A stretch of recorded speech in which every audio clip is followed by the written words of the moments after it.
Channel B plus, নতুন সূর্যোদয়, নতুন বাংলাদেশ। মধ্যে কিছুদিন আগে যে বিপ্লবটা হয়ে গেল, যেটাকে আমরা জুলাই রেভলিউশন বলছি, এই রিভলিউশনের মূল পারপাসটা হচ্ছে জনগণ মানে ইয়াং জেনারেশন তারা চাকরি ক্ষেত্রে তাদের অধিকার পায়নি, যার ফলশ্রুতিতে একটা রিভলিউশন তারা সংগঠিত করে ফেলেছে। কিন্তু আমরা বর্তমান সময়েও এই স্ট্র্যাটেজিক্যাল জায়গা থেকে গভর্নমেন্টকে খুব বেশি ইমপ্রুভমেন্টের দিকে আমরা নিতে পারি নাই বা দেখি নাই, এবং পূর্বে এটা হয়নি কারণ একটা হিজিমনি এখানে আমাদের ছিল, আধিপত্যবাদের একটা থাবা আমাদেরকে এই ডেভেলপমেন্ট জিওপলিটিক্যাল দিক থেকে ডেভেলপমেন্টটা করতে দেয়নি। আমাদের বাংলাদেশে যদি এই প্রবলেমটা নিয়ে আমরা কথা বলি তাহলে আপনারা দেখবেন যে আমাদের এখানে ফ্রিকশনাল আনএমপ্লয়মেন্ট আছে, আন্ডার আনএমপ্লয়মেন্ট আছে, এরপরে ডিসগাইজ আনএমপ্লয়েডের সংখ্যা আছে, কমন আনএমপ্লয়েডের সংখ্যা, এটা মেজারমেন্টের বাইরে আমাদের বাংলাদেশ।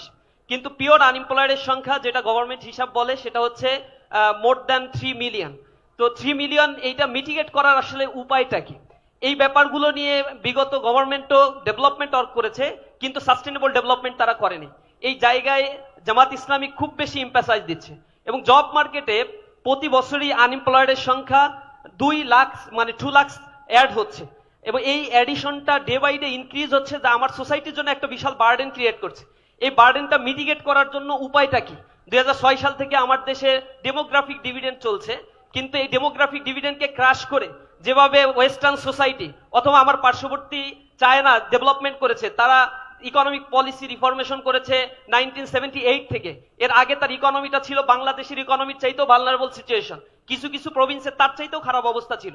সেখান থেকে তারা 20 বছরের ব্যবধানে ইকোনমিতে পৃথিবীর সুপার পাওয়ারে পরিণত হয়েছে। তারা গ্রেটার বে এরিয়া তৈরি করেছে, ম্যাকাও রিভারকে তারা ডেভেলপমেন্ট করে ফেলেছে, সেখানে তারা 4.4 ট্রিলিয়ন ইউএস ডলারের ইকোনমি ডেভেলপ করার পরিকল্পনা করছে, যার এখন economic value 2.2 trillion US dollar. তো এই জিনিসগুলো রিসাপল করার জন্য এখন ইয়াং জেনারেশন বা ডেমোগ্রাফিক ডিভিডেন্ডকে কিভাবে কাজে লাগানো সম্ভব, ইয়াং জেনারেশনকে ইম্পাওয়ার করা সম্ভব, সেই জিনিসগুলো নিয়ে আমাদেরকে এখন ভাবতে হবে। পলিটিক্যাল জায়গা থেকে যারা দেশ গড়ার চিন্তা করে তাদেরকে ভাবতে হবে।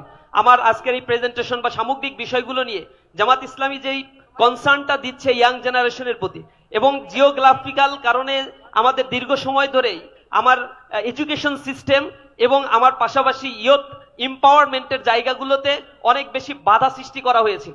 যেহেতু জামাত ইসলামী কোনো আধিপত্যবাদের বিষয়গুলোকে টলারেট করে না, তার ম্যান পাওয়ারকে সে এম্পাওয়ার করতে চায়, দেশের ডেভেলপমেন্ট নিয়ে সে কাজ করে, কথা বলে।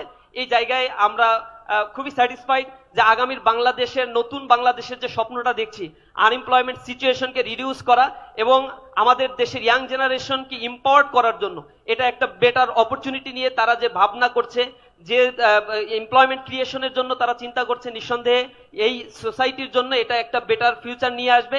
এবং আমাদের দেশের এই বেসিক প্রবলেমটা যদি রিডাকশন করা সম্ভব হয় তাহলে ইকোনমির ক্ষেত্রে একটা চমৎকার একটা ডেভেলপমেন্ট আমরা দেখতে পাবো ইনশাআল্লাহ। তো সবাইকে ধন্যবাদ জানাচ্ছি। আসসালামু আলাইকুম রহমতুল্লাহ। চ্যানেল বি প্লাস, নতুন সূর্যোদয়, নতুন বাংলাদেশ।